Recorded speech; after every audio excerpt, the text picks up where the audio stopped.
they discovered that these cells were amazing because these different place fields weren't just randomly assigned, but they would fire on this really beautiful, regular grid. I think that the crispest ideas from AI have not been anything to do with neuroscience, but the biggest intellectual leaps in terms of the inspiration often have.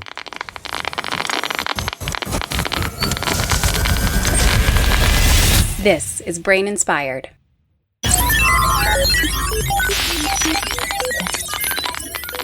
Hey everyone, this is Paul Middlebrooks, forging ahead here on the path for us all to understand brain and machine intelligence just a little bit better.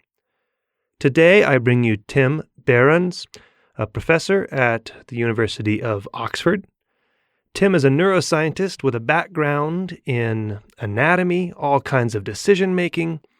He's worked a lot on techniques to analyze fMRI data, and a lot of his work involves putting people in fMRI scanners while they perform cognitive tasks. And he works on many things higher cognition, including what we talk about today, how objects in our mind form relationships.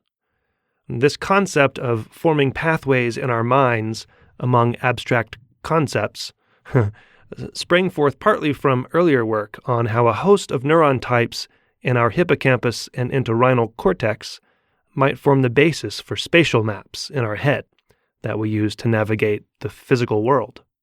So maps among abstract concepts or maps among physical locations, these functions are collectively called cognitive maps.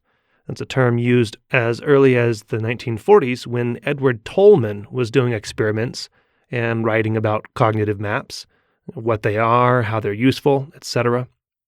And you may recall in earlier episodes, like really early on with Blake Porter, or more recently when I interviewed Jeff Hawkins, when we've talked about place cells and grid cells in the entorhinal cortex and hippocampus. But today we really hash out that story a bit more. We talk about grid cells and how the neuroscience of spatial navigation came about, and Tim really tells that story. And we talk about how Tim came to think that those same grid cell-like codes could be used for navigating the abstract concepts that we have in our heads. And we touch on the role of bottom-up data-driven neuroscience versus top-down theory-driven neuroscience, which is a theme that we'll return to a week from now when I speak with John Krakauer, the next episode.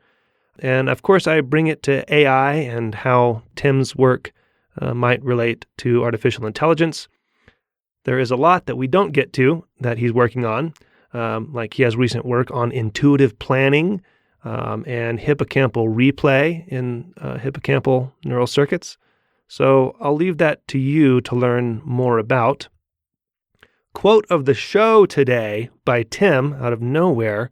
The quote is, "There was a tension for the soul of psychology." Now, come on. What other show are you going to hear that just manifest in a conversation?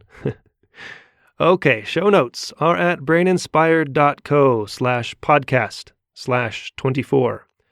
Please consider supporting the show on Patreon for the tiny amount of $2 or $4 per month. You can find the red Patreon button at braininspired.co. Thanks this week to Vivek and Martin, the latest beautiful souls out there, giving to the cause. And thanks to the rest of you already supporting this podcast. You guys are awesome. You may have noticed I took a brief hiatus because of the chaos of the holidays, but I am back and I have a bunch of guests lined up in the next few weeks. So thanks for listening. Thanks for supporting the show. And I hope that your new year is going outrageously well so far. All right. I hope you enjoy and learn something new and fun from my conversation with Tim. Timothy, Edward, John Behrens, thank you for being here and welcome to the show. Thanks very much for having me. It's a fun podcast.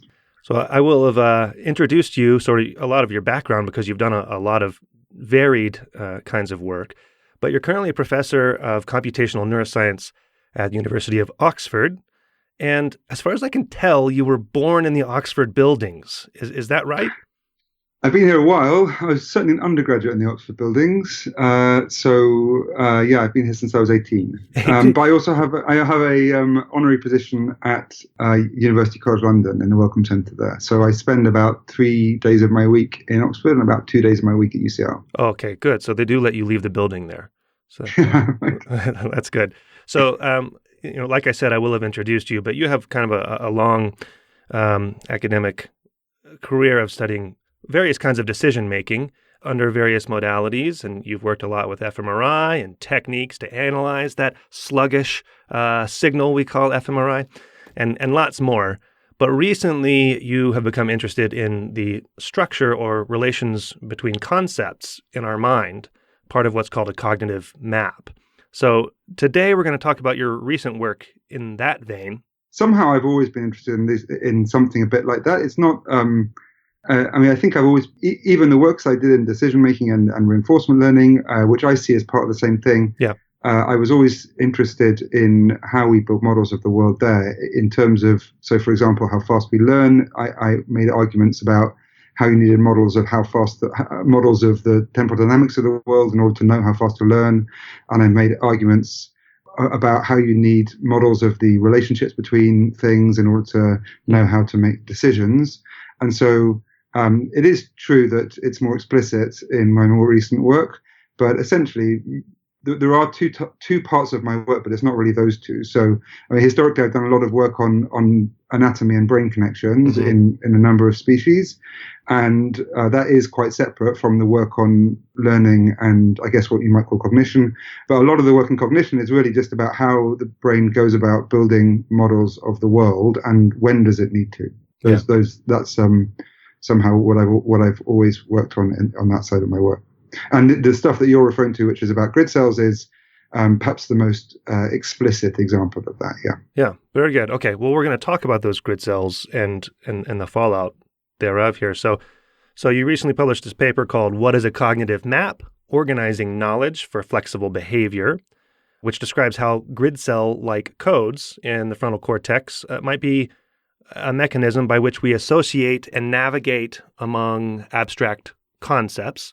We're going to buttress that also with your recent science paper before that in 2016 called "Organizing Conceptual Knowledge in Humans with a Grid-like Code." And in that, you demonstrate this by having people stretch out and squash up the necks and legs of birds, which is quite a cruel experiment, my friend. You really have a macabre streak in you, don't you? I don't know. I think that maybe it was my friend and colleague Jill O'Reilly, and together with our PhD student Alexa Constantinescu, who came up with the particularity of the bird torturing. They despise the birds, yes. But it is, it was just once you're looking for two abstract dimensions, we thought we might as well choose fun ones. Okay, good. And who knows, if we get to it, we may touch on some of your latest work on intuitive planning, which is one way that all of this could work as well. Yeah, and there's also we've also got some stuff in review about replay, which is fun. Oh, cool. Okay. Well, so there's a lot we could talk about, obviously, but so let's start in the 1940s, which is a great place to always start, right? Let's start with Edward Tolman. Maybe you could just describe the origins of the term cognitive map and the concept of a cognitive map. Yeah, so there was a tension for the soul of psychology that lasted from through Pavlov and Thorndike and Skinner on one arm of the game against people who thought that there was more to life and intelligence than reinforcement. So it's the behaviorists against the rest. Yeah, the cognitivists. I guess you want to call it that. Yeah. And I guess Tolman was the most prominent or early one of these cognitivists. And so he was trying to counter the argument that everything was done through reinforcement. And he did so with a beautiful set of experiments showing that animals had detailed knowledge of what you might call a map, so of the relationship between places in a maze, for example. And so there would be The ones that make it that make it most obvious, I think, are experiments like if you let an animal run around a maze for a long time before ever putting a reward in the maze, then the moment you put that reward in the maze, they're much, much, much faster to return to that reward than if you put them naively in that maze for the first time with the reward. And so they'd learned something about the maze before there was any reward in there. They'd learned implicitly about all the relationships between it. They learned how to navigate the maze before there was any rewards in the maze, just in that exploration. And they would learn shortcuts in the mazes as well, right? So they would learn to take shortcuts. So they would take shortcuts, right? So there were like classic experiments with shortcuts and blocking arms. So for like you can allow an animal to run around a maze, and then you can put a reward at one place and then start them at another place again and again and again, so they become really reinforced on that particular activity of going from place A to place B. Mm-hmm. And then you think, okay, that's what they're learning. They're learning by reinforcement how to get from place A to place B. But then if you block that route, then Tolman showed that they had no problem in finding some new route that had never been reinforced. Ah, I see. Yeah, exactly. Or equivalently, if you train them on the long route and then open up a new shortcut, open up an arm that they've never been reinforced on. Obviously, they've experienced it beforehand before the reinforcer was there. But if you then just open that arm up, then they will be able to take that and go find their reward. They know the plan of how things relate to each other and how different routes lead to the same thing. And they're able to use that information in determining their behavior, even when those particular relations have never been reinforced. Yeah. And Tolman obviously was playing with spatial experiments in rodents, but he definitely believed that this idea of cognitive map would generalize to explain an awful lot of our cognition. That's what he believed across domains of social neuroscience, across abstract thought. He certainly wasn't making arguments just about space. Yeah, right. So, I mean, the experiments were definitely about space, but I guess he had a larger picture in mind, like you said, which he called a cognitive map. Which is understanding all the relationships between, having a model of how different things relate to each other in your world, and being able to use that model to find effectively shortcuts in abstract spaces, understand the relation. I mean, the things that are, if you're trying to define why a cognitive map is useful to you, for me, the two biggest ones are these ideas of shortcuts. So if you discover something after a long, tortuous set of actions, if you understand something about those actions, you may be able to realize there was a quicker way to achieve your goal, which is something so that's like a shortcut in abstract space.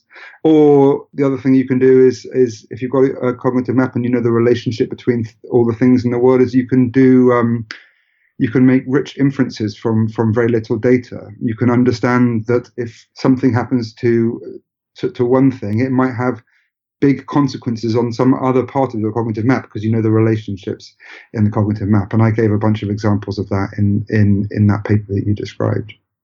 Okay, so thanks for the description for what a cognitive map is. However, fast forward in time, and the experiments were originally done in spatial navigation settings, and along come place cells and grid cells and the hippocampal zoo, as it's called, all these different cells that contribute to spatial navigation. So we've talked about that a little bit on the show, but it'd be nice to sort of unravel it and just talk about the story of grid cells and spatial navigation to set up the transition to what you're doing these days. So maybe we can just trace the story of grid cells in the 2D spatial navigation plane. Well, you start with place cells, I guess, with John O'Keefe, Nadell and Keefe in the 70s, making arguments about what hippocampal cells were doing.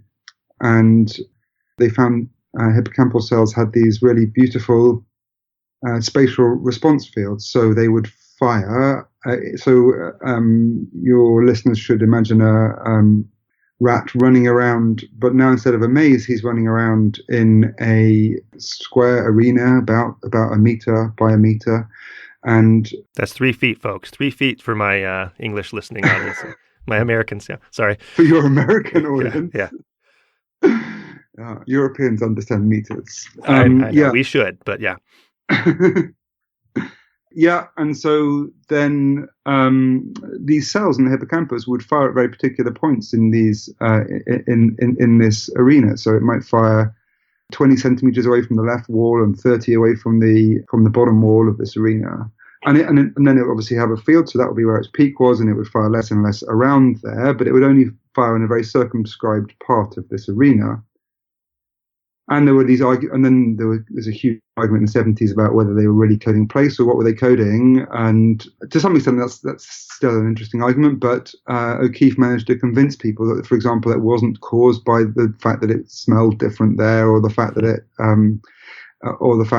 they were looking at a different thing in that place than the other place. And some of the key features of these cells, they're very impressive. They generalized over which direction the rodent is looking, and they generalize over how fast he's running and those kinds of things. So it's unlikely to be a sensory or a motor thing that's causing those things. Mm-hmm. And O'Keefe made these arguments throughout the 70s and called it a basis for a cognitive map.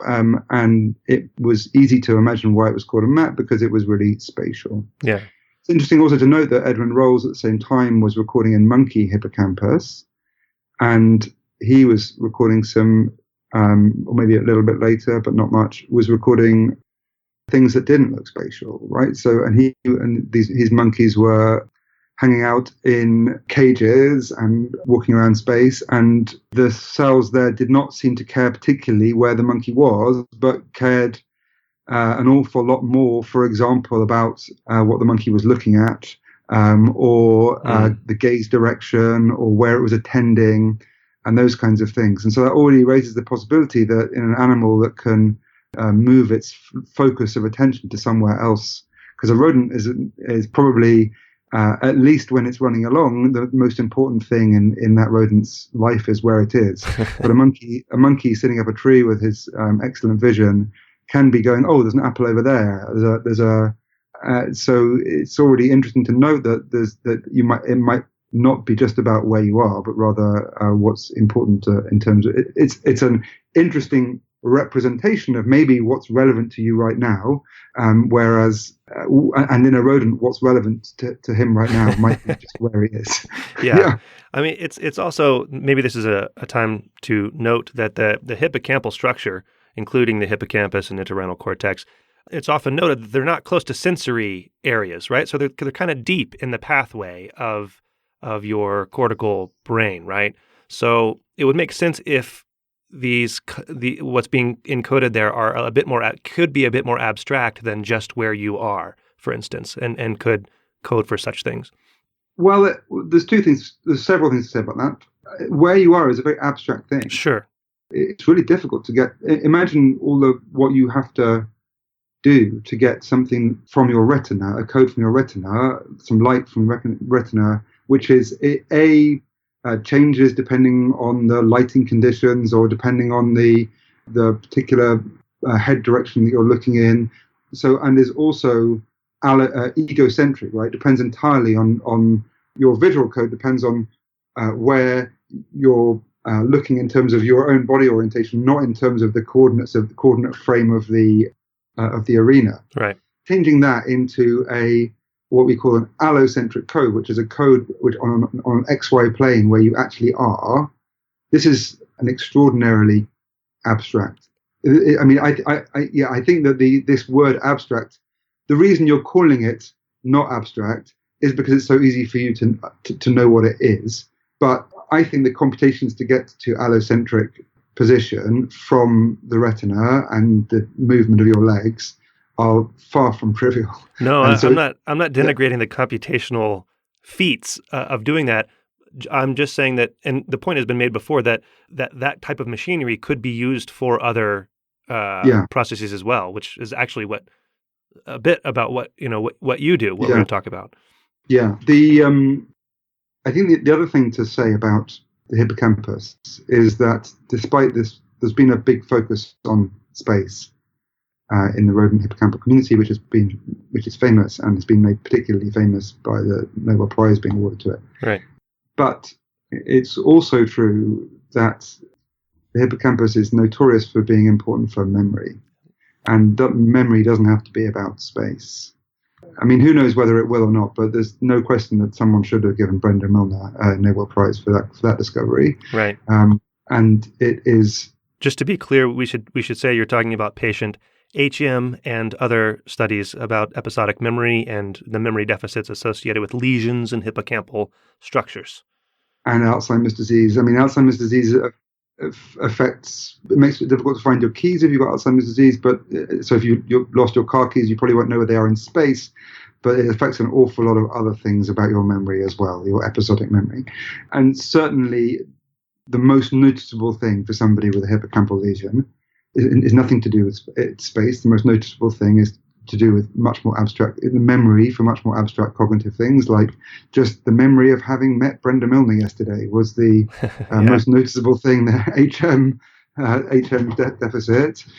So whilst all these amazing things have happened in space in terms of neuronal representation, nobody was ever kidded that the hippocampus was really all about space. I was going to say, I heard Edvard Moser, I think, talking about the current conception and consensus, or almost consensus, about the hippocampal formation or complex, that it does encode spatial navigation, but with things like episodic memory on top of it, right? So that's one view.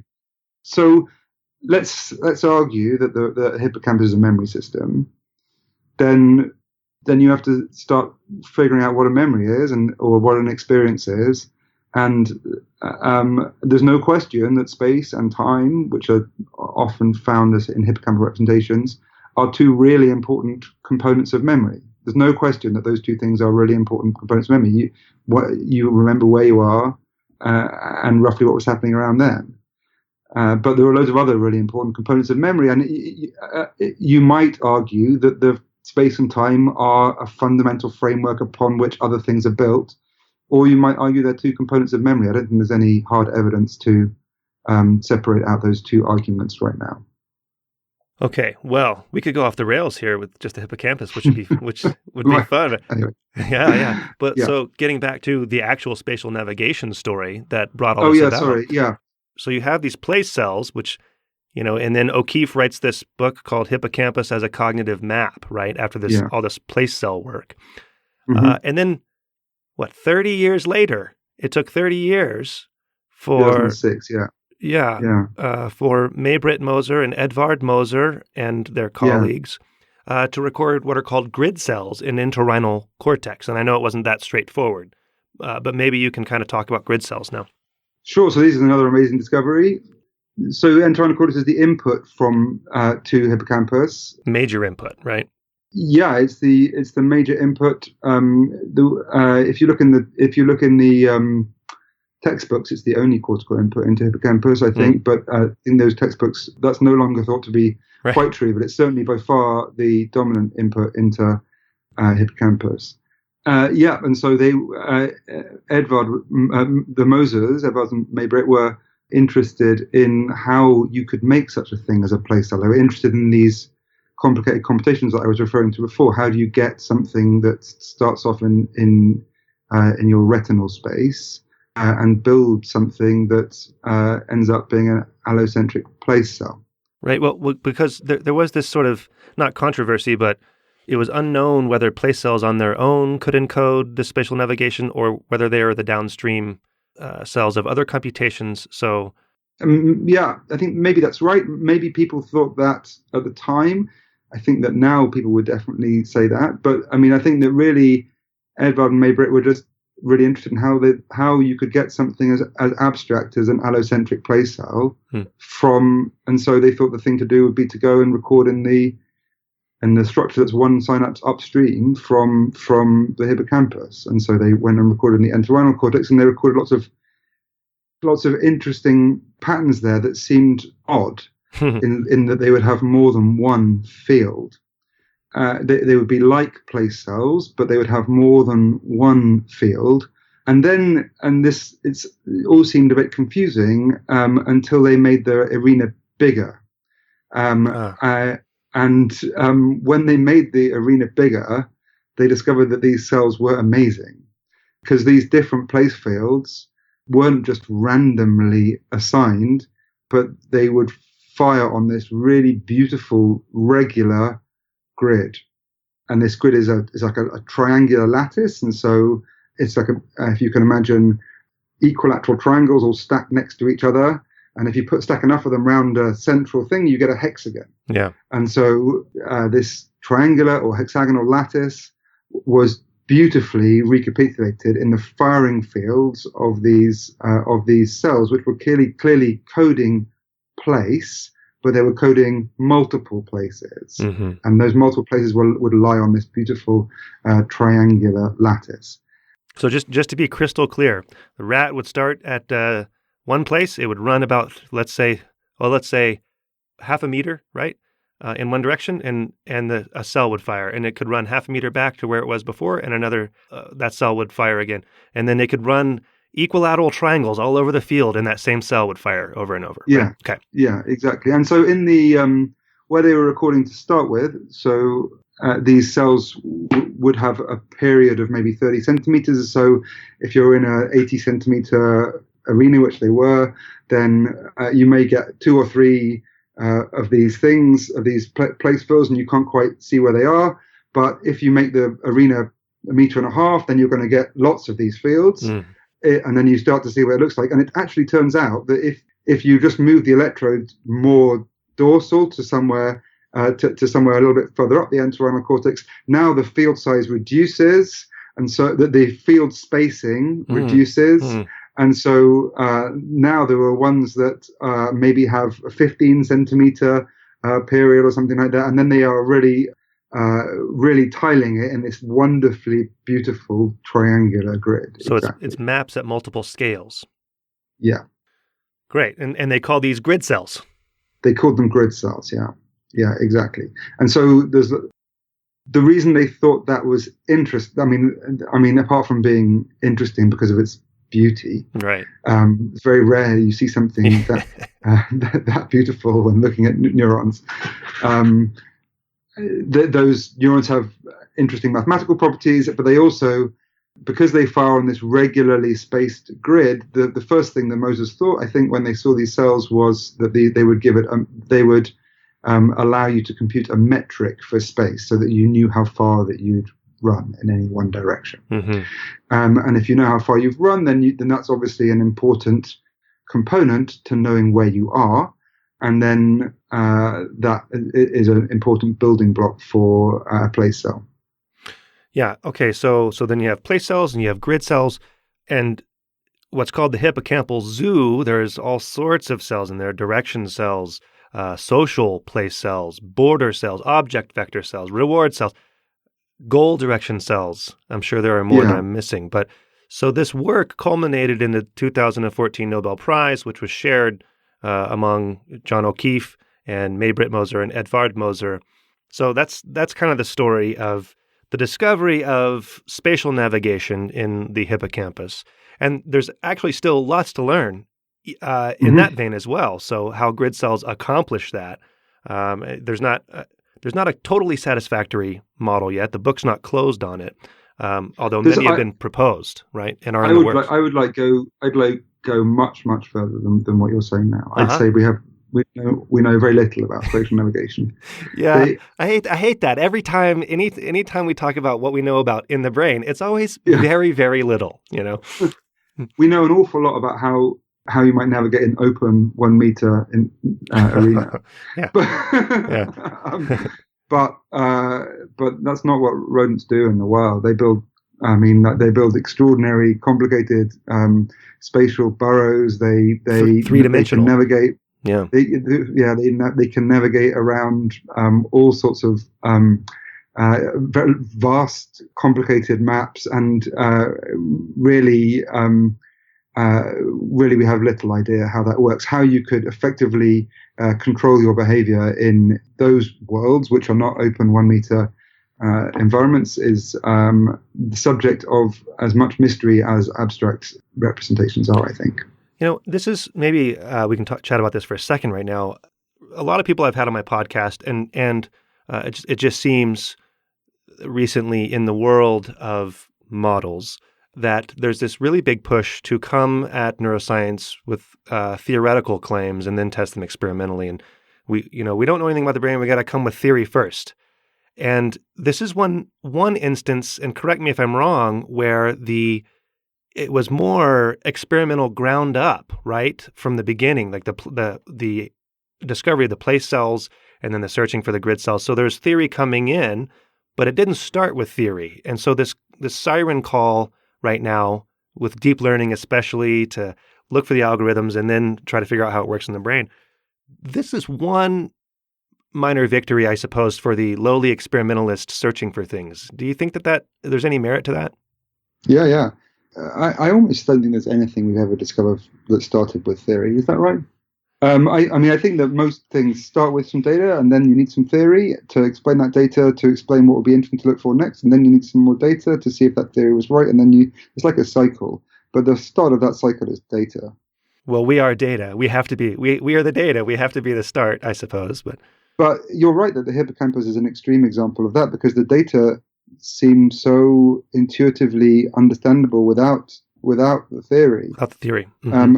And it's also so beautifully structured without the theory. I think there is a huge amount of theory that, I do theory. I think there's a huge amount that theory can add to that hippocampal story, and we're trying to do so. But place cells came before theory, grid cells came before theory. Actually, theory then predicted the existence of these things, of these boundary and boundary vector cells before they were seen. That was my friend Neil Burgess predicted they would be there from a beautiful couple of theoretical papers. But the other thing that has been so beautiful in the hippocampal field is this phenomenon called hippocampal replay, which happens in the shortwave ripples, which is like you can watch the hippocampus dreaming. Basically, you can watch it. You can watch what the animal's thinking about. Yeah. There's a huge amount of structure in that data, which is just stunning, and that has come before any theory. People are just starting to think about theories of replay now. Yeah, and so it's like being one thing after another, which has been pleasant surprises from the hippocampus. Yeah, I guess. Even before that, HM was a pleasant surprise for the hippocampal people, if not for himself. Right. Yeah, there was no theory for Phineas Gage either, I suppose. All his patients.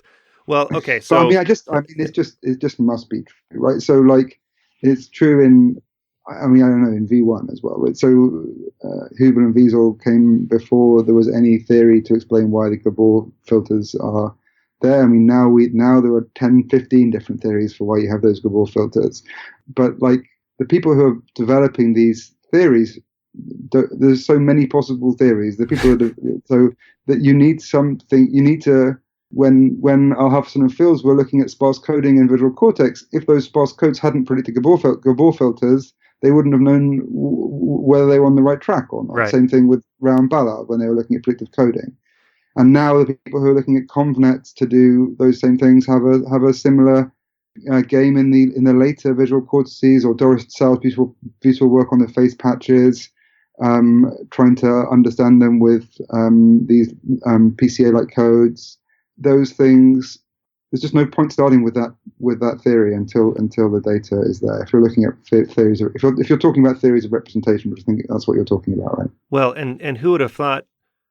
So a triangle is a beautiful geometric shape, right? But how would anyone have predicted that grid cells would be laid out in these hexagonal structures without actually finding it? Because they could be laid out in any structure, or. Well, they could. That happens to be the mathematics. So you could, if somebody had said, what is the most efficient way to index memories, to build an index for memories which gives a metric structure for space, then maybe a mathematician would have come back and said grid cells, right? But nobody knew there were going to be cells there that were building this metric, this metric for the spatial place cells. Yeah, exactly. So hexagons seem to be special then, in a mathematical sense. Are they? Do we see hexagonal structure throughout the animal kingdom? Is this a common motif in all animals? Do we know how prevalent hexagonal structures are, brain computations? We know that that's the most efficient way of packing space in 2 dimensions. Mm-hmm. So if you want to place Gaussian place fields that are going to inhibit each other, which is basically what all the attractor models of grid cells look like. If you want to place a bunch of Gaussian place fields that will inhibit each other on a 2D plane, then they'll naturally come out hexagonal, because that's the most efficient way of them packing together. Yeah, if you want to pack apples in a crate, you do so with hexagonal packing. It's the most efficient way to pack spheres or Gaussians or that kind of thing. Hmm. Yeah, so it's the most efficient way to pack spheres. It's the most efficient way to pack place fields. And so I guess the early people that saw them and said, "Oh yeah, of course, that's the most efficient way to pack place fields." And in hindsight, it was obvious, but I bet there was nobody thinking about it in foresight. So before you were stretching and squashing bird necks and legs, people were put into an fMRI scanner and asked to navigate in virtual reality worlds. That's definitely true. That work was often done by Neil Burgess and colleagues. Yeah, and so what would happen is this hexagonal structure would be recapitulated, would be found in the fMRI data in hippocampal structures. And I guess did they find it in prefrontal cortical structures as well at the time? Yeah.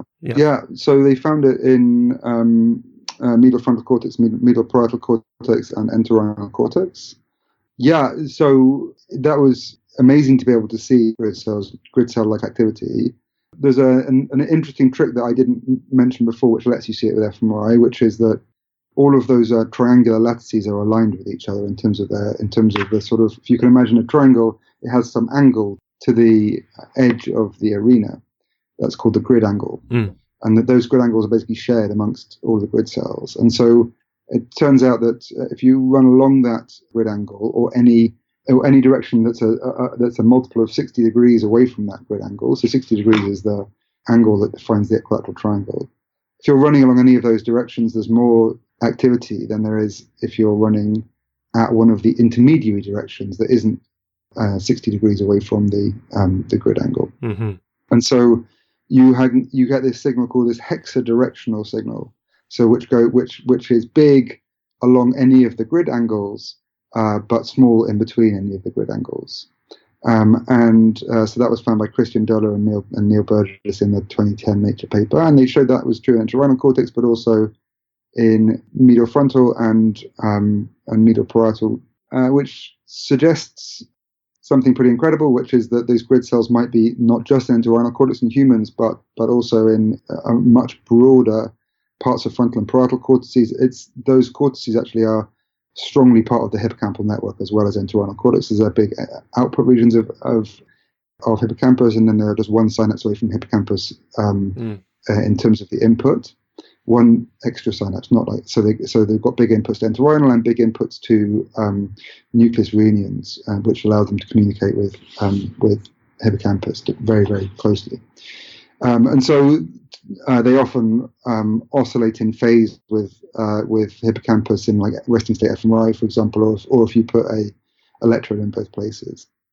I don't know if that's interesting or not, but anyway, what is interesting is that this fMRI signal, which seems indirect to people who are used to recording cells, had made a prediction that in humans at least you would find grid-like activity in these regions that were not entorhinal cortex.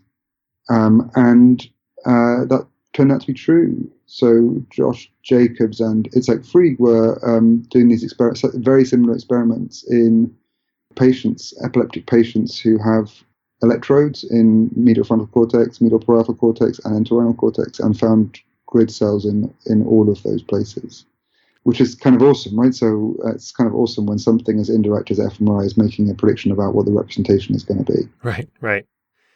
Okay, so then I'm not sure if this is what really spurred you into thinking about pursuing this with the bird experiment. So why would we think that spatial navigation would generalize to concept navigation? We're about to talk about your bird experiment, and then we'll get into more broadly concepts of a cognitive map.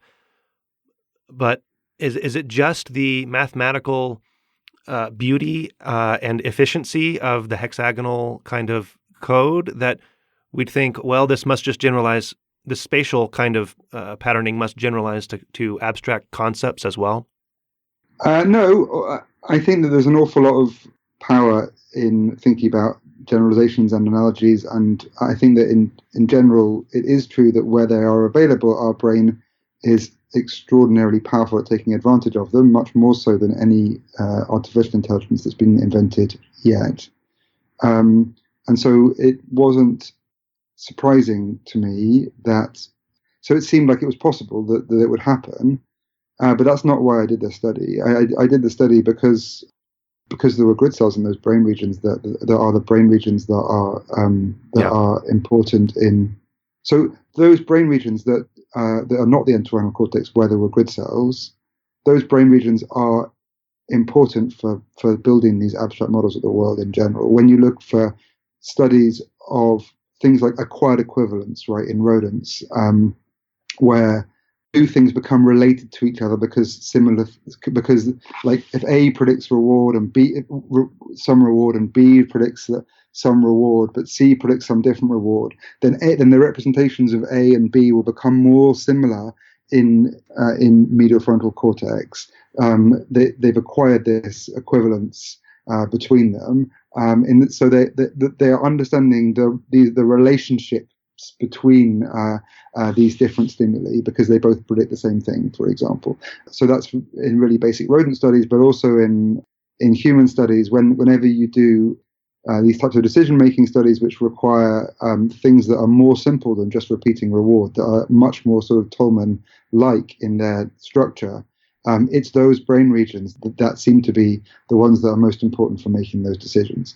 So, and I was studying value, and I was studying how the roles of those brain regions, the computational roles of those brain regions in decision making. And at the time, a lot of people were interested in their roles of computing values from those world structures, but nobody knew what the representations of those world structures was. And it seemed to me to be really important to know that. And so I had a bunch of studies trying to get at that in different ways. And so I studied strange things like how you could represent or predict what it would be like to eat tea jelly if you knew what it was like to eat tea and jelly. You knew how do you combine these things together? Yeah. What does the neural representation look like? I did that kind of study. And I was really at the time extremely interested in how those brain regions were representing the world so that you could make decisions about them and use them to control your behavior. And then I saw that there were grid cells in those regions, and I just thought, well, fuck me. If there are grid cells in those regions, and those are the regions that are representing these abstract world models, let's see if those same cells are representing abstract world models as are representing spatial world models. Yeah. And so I'll stop talking in a second, but I think there's something interesting there. For me, this has happened before, but often computational people are very dismissive of the idea that knowing where something happens is important in the brain. But it is. I mean, like the brain is functionally localized. And so for me, the only reason why I was able to make what might be some kind of conceptual insight into how something happens was because I saw that two different things happened in the same place in the brain. Yeah, I'd forgotten you started your career off in phrenology, so that would make. But you mentioned. It is so easily dismissed, but people, people forget people forget all the early experiments by Lashley, where he just thought the brain was a soup and started cutting bits out randomly. But there is something important about where something happens in the brain, as well as what happens. Yeah, you mentioned. That the brain, if there's a useful way to do things, the brain will use it, right? So there's a few people, some people like Rudolfo Ginás, who wrote Eye of the Vortex, people like Daniel Wolpert, who you can look up his TED Talks and stuff, and other people have talked about how, or have suggested that evolutionarily, movement is the central function of the brain. And that through evolution, movement processing has internalized and become thoughts, essentially, right? And in that sense, thoughts are a form of movement. And so this kind of, if there was a spatial navigation evolutionarily to begin with, if there's merit to this idea, and that's coded in the hippocampus, and then things become layered, or wherever it's coded, and then things become internalized and layered. In that sense, it makes a lot of sense evolutionarily to use this same code in other parts of the brain and for other cognitive processes. I don't know if you have thoughts about that, but maybe. I mean, yeah. So I mean, that might be right, or it might be that we have. Yeah. So there are like I don't even. I mean, I don't know the answer to this question. Yeah. It's philosophy as much as it is science. Right. And I'm not very good at philosophy, but we don't even know if it's the same cells, right? We don't know whether the grid cells in the abstract space are the same ones as spatial ones. It's completely possible. Like there have been these nice demonstrations that you can get grid cells by just doing a PCA of your experiences, right? And there's plenty of evidence that neural circuits can do PCAs. Maybe my subjects had a bunch of experiences with these stretchy birds for hours, and then over when they were sleeping, the miracles of sleep did a nice PCA of their experiences, and out popped some new grid cells that were never there for space. I don't know the answer. I don't know whether that's true or not. Yeah. I mean, exactly. Okay, so we come to your barbaric bird experiment. So maybe you can just really briefly walk us through what you actually did, not that you were pulling and pushing on actual birds, and just what you found.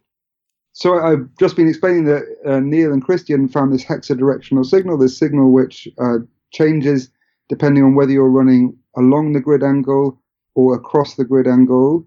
And that's like running in virtual reality, in a two-dimensional virtual reality. And we had thought, for reasons that I've just mentioned, a similar representation might be true for more abstract models of the world. And so we needed a model of the world which was amenable to this particular fMRI measurement, which is a measurement that we can make of grid cells in humans. And so we needed a two-dimensional model of the abstract model of the world. And so we needed some stimuli which could vary in 2 dimensions. And so we could have picked any stimuli that varied in 2 dimensions. But you went to the pub and you thought...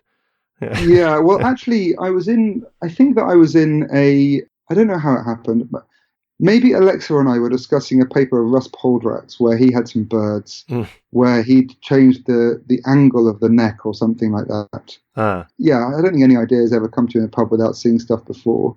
Yeah, I think that I can't quite remember how who had the idea or where it came from, but it seemed silly, given that we were just looking for 2 dimensions. It seemed like we should choose some ones that would be interesting or fun, and so we thought of using these bird stimuli. I think it was related to Russ Poldrak's got a paper with some bird stimuli, and maybe we'd just seen that in the lab meeting or something. Yeah. And so we thought, okay, cool, we'll use these bird stimuli, and then but then in order to get this measurement to work, we couldn't just have the stimuli. We had to be, imagine you were moving in this 2-dimensional space, right? So if you imagine the physical experiment, the physical real world experiment, it depended on the direction of movement, not on the place. And so in the analogy for non-spatial dimensions, you'd have to change from having one neck length to having another in order to move in this 2-dimensional space. And so the analogy for walking or running in these 2 dimensions is morphing or stretching the legs or the neck. So in order to get this measurement, we needed to be able to morph the neck and the leg such that the movement in this 2-dimensional map subtended different angles. And so, for example, if you just move the neck, you might be moving at 0 degrees, or if you just move the legs, that's orthogonal because they're 2 different dimensions, so that would be 90 degrees. Mm-hmm. But if you moved the legs twice as fast as you were moving the neck, then that would be 60 degrees, etc., in this two-dimensional abstract map. And so we had lots of birds that are moving, that were morphing. The legs and the necks were stretching at different speeds. And so you'd have a duck turning into a swan, turning into a flamingo style thing, and you can imagine how you have to change the necks and legs to get those things to happen. And then those movements would subtend different angles in the map. The subject would never see that, but that's what the implication would be. And then we went there and tried to figure out if we could see this same hexadirectional signal in this stretching bird space. So like a morph that was at 0 degrees or would have the same signal as one that was at 60 and 120 and 180, but different from one at 30 or 90 or whatever. 90 plus 60 is 150. Yeah, and so you can get this beautiful hexadirectional symmetry in the fMRI signal, and when we found that in just exactly these same locations that Neil and Christian had found them in the fMRI, and that Josh Jacobs and Itzhak Fried had found them in the single unit recording, and we figured that was pretty unlikely to happen by chance, and so we got quite excited. Yeah, so these are abstract bird concepts and relations. Nothing to do with physical spatial navigation. So they're navigating among these abstract concepts that they had to learn for the scanner. Okay, so you've shown then that the same kind of hexadirectional coding can be applied to these abstract concepts. Now, I had Matt Botvinnik on the show a few shows ago now. That must have been fun. Oh yeah, he was a lot of fun. And we talked about his meta-reinforcement learning work a lot. So how does this grid-like cognitive map fit within that meta-reinforcement learning work? So just to recapitulate what that is, so they modeled the prefrontal cortex and the basal ganglia as this big recurrent neural network. And the signals, reinforcement learning signals from the basal ganglia would train the recurrent neural network, which was the prefrontal cortex, and it would mold and shape the weights of that network, and then they could hold those weights. They would train on a bunch of different tasks, and then they could hold those weights constant, freeze the weights. Then the learning in the prefrontal cortex would then take place among the activation dynamics, among the units in the recurrent neural network. And they saw a lot of the same things that you see experimentally when you do these tasks and record neurons. I think I summarized that okay. But anyway, so it's a reinforcement learning. It's meta reinforcement learning. So it's a reinforcement learning system training a reinforcement learning system. And you talk about this in the paper. What is a cognitive map? So how does the idea of grid cell-like coding relate to or map onto this idea of meta reinforcement learning? So that paper by Jane Wang and Zeb Kurth-Nelson and Matt Botvinnik is cool. It shows that you can learn something about the structure of the problem that you're working in, and you can use that to make learning much faster. Yeah. So instead of just rewards causing synaptic learning, rewards can basically allow you to infer where you are somehow in the structure of the task that you're performing, right? And then you can make all these kinds of cool inferences that I was talking about with cognitive maps earlier. And what they also showed beautifully is that structural knowledge that is held in what they're going to call the prefrontal cortex can itself be trained over very long time periods by rewards. So you can just get over many, many experiences, you can build effectively a cognitive map by getting enough rewards. So that they called it meta-learning because learning the structure of the world, which is somehow a cognitive map, allowed them to learn which thing was rewarded now much faster because they knew the structure of the task or the world. So people have studied these problems in psychology for a long time. The earliest people are like Harlow, and he called it learning set. Once you know the structure of a problem, you can learn each new problem much, much faster. So the brain definitely does this. And it's really cool to show that a neural network can do it as well. It's great fun. So there are some differences between that and grid cells that are worth, I think, pointing out. So the first, simple, obvious difference is that grid cells are not trained by reward.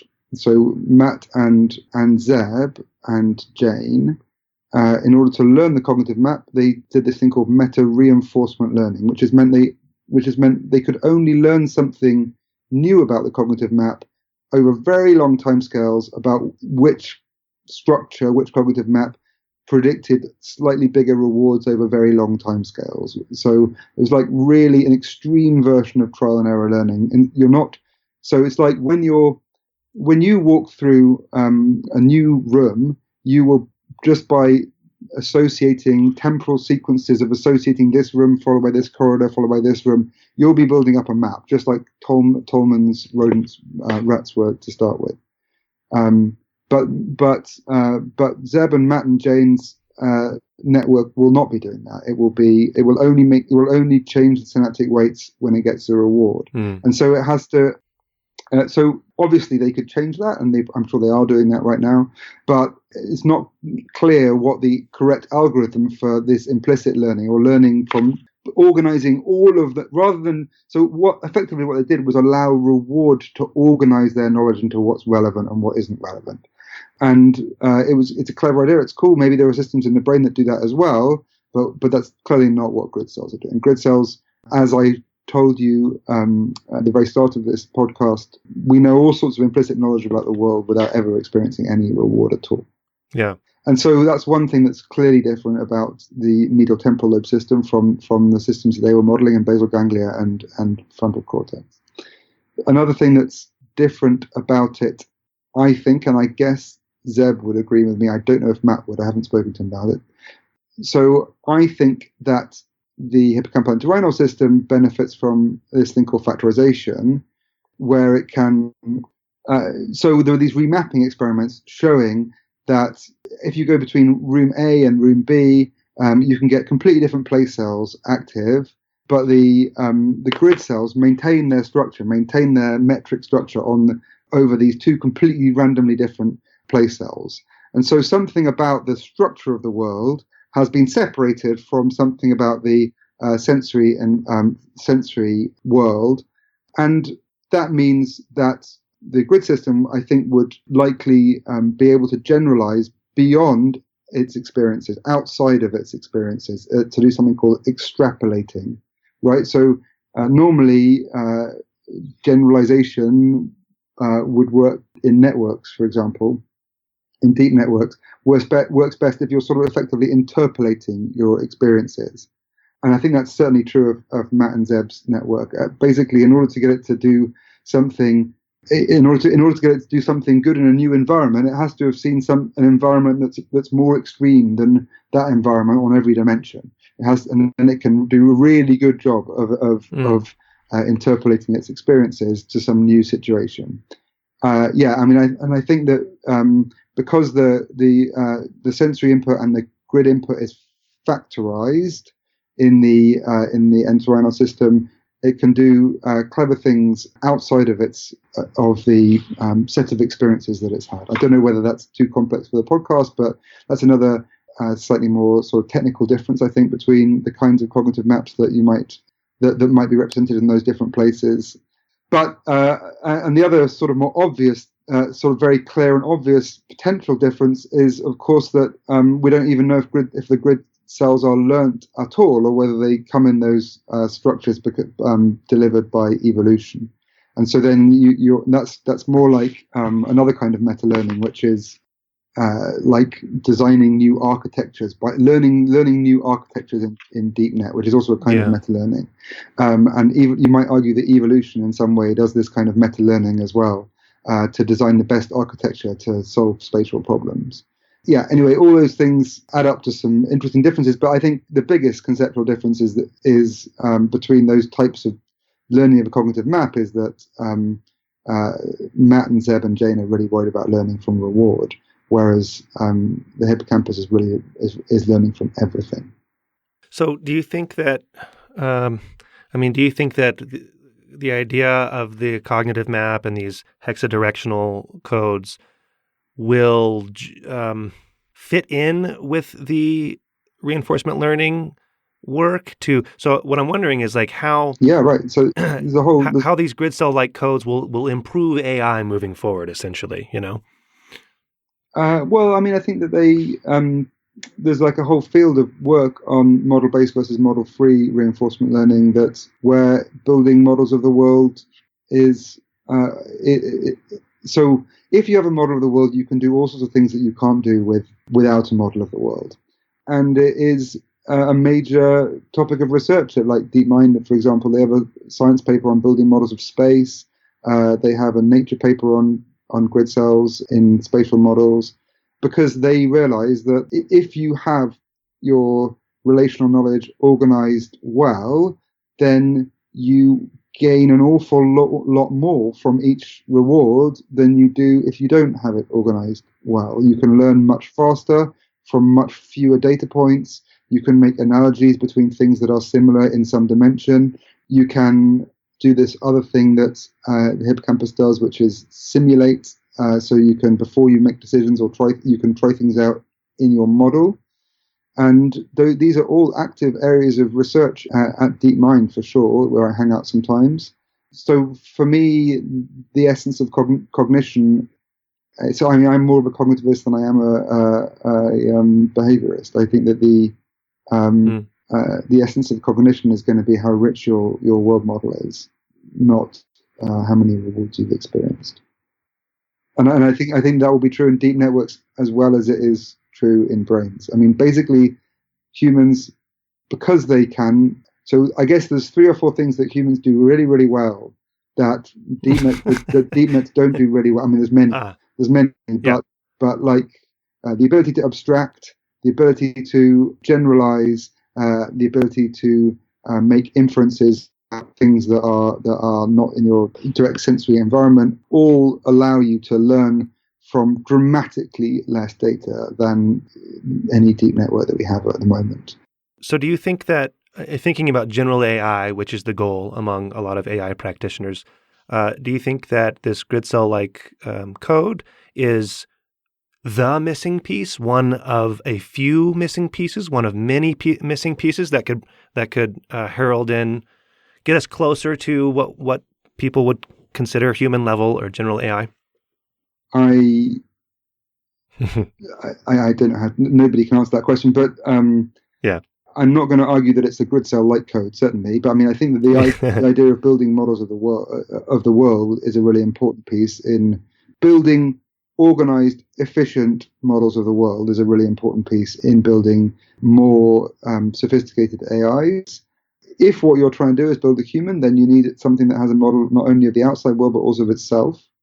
And then you get into complicated, interesting arguments about what a model of self looks like. But I think that's certainly true. I think certainly a major part of what we call our psyche is our model of ourselves. I think that part of your model of yourself is a model of what other parts of your brain are doing, parts of your brain that maybe don't themselves have a model of yourself. Like, I guess people would call it your early brain systems that are very responsive to threats and fears, and I think your cortex will build models of those brain systems. And I think that you also need a model of things that I don't know how AI will ever get a model of, like your gut, and when you're hungry and you're like, I mean, I don't know. I'm not sure the goal of AI is to build something like a human, but if it is going to build something like a human, then the thing's going to need to have arms and guts like a human too, unless we give it those models. Well, that's a question, is how human do we want AI to be? I mean, it's a really open... That's not a question for a scientist. That's a question for an ethicist. Yeah, sure. So, okay, well, there's, rightly so, there seems to be a lot of excitement with grid cells lately. I mean, when you win a Nobel Prize for it, then that ushers in a lot of excitement. That wasn't me that won the Nobel Prize, unfortunately. When one wins when a Nobel Prize is won for a certain topic, that topic is going to garner some attention. And so you're doing this great work and continued success with moving forward. Tim, what's a special talent that you have that maybe not many people know about? I can lick my nose. We're on video. Oh my gosh, he did it, folks! and now he's not stopping. What? That was okay. Well, now we're done. Thank you very much. No, what? Can you lick your nose? I can stick out my tongue and touch my nose. Can you go for it? Oh, yeah, not with your Okay, good. No. Okay, so what do you have a book that you might recommend to people to help them think effectively about these sorts of topics of neuroscience, AI, or just intelligence or cognition in general? Yeah, so Dayan and Abba is the best computational neuroscience book, and McKay is the best AI book. And that's the Dayan and Abbott is theoretical neuroscience. And I can't remember what McKay called his book, but you'll find it. It's freely available online, as everything he wrote is. It's an inspirationally wonderful book. Bishop is good as well, and great, but not as good as McKay. And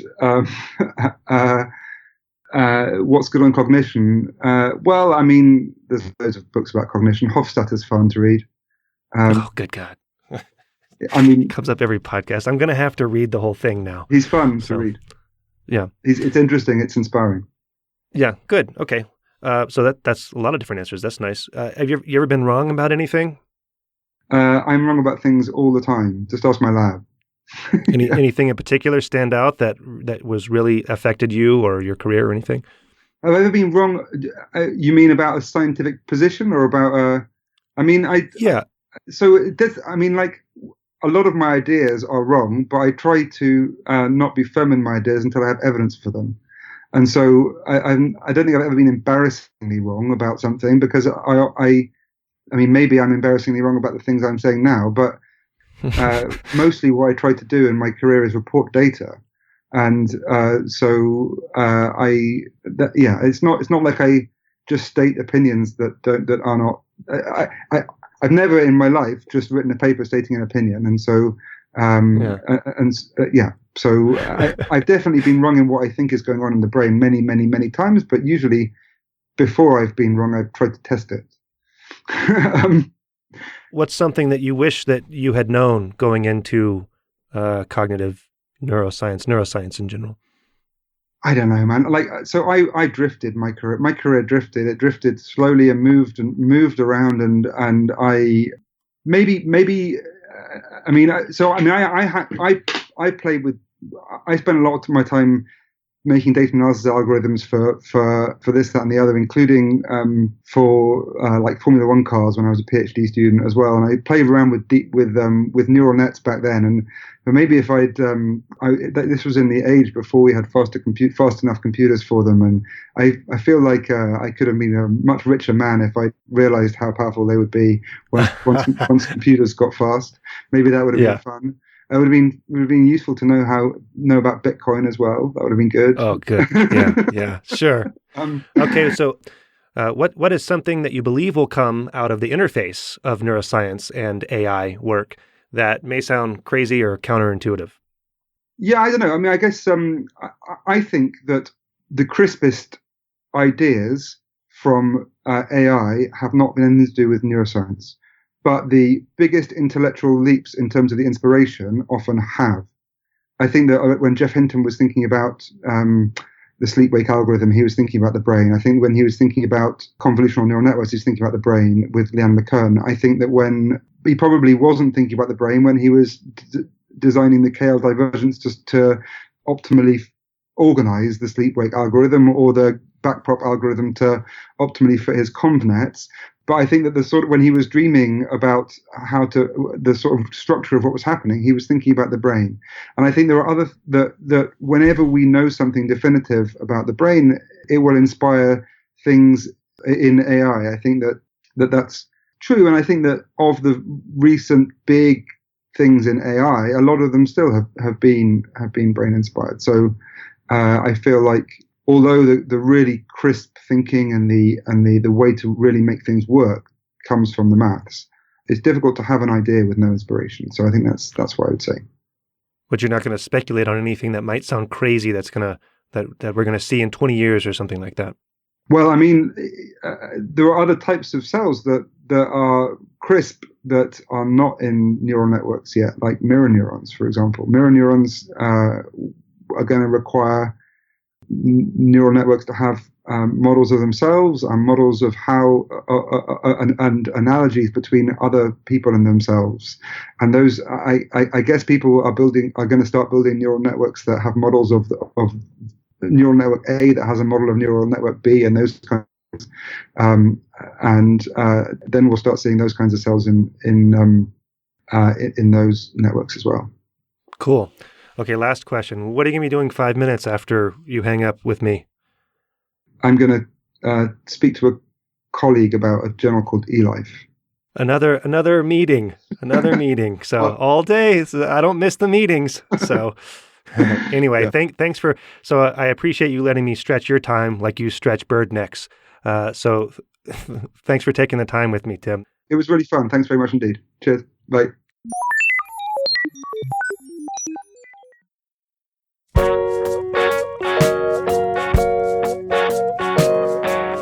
Brain Inspired is a production of me. You can support the show through Patreon for a trifling $2 or $4 per month. Go to patreon.com/braininspired or go to the website braininspired.co and find the red Patreon button there. Your contribution will help keep this show going without any annoying advertisements like you hear on other shows. To get in touch with me, email paul@braininspired.co. The music you hear is by The New Year. Find them at thenewyear.net. Thank you for your support. See you next time. The stare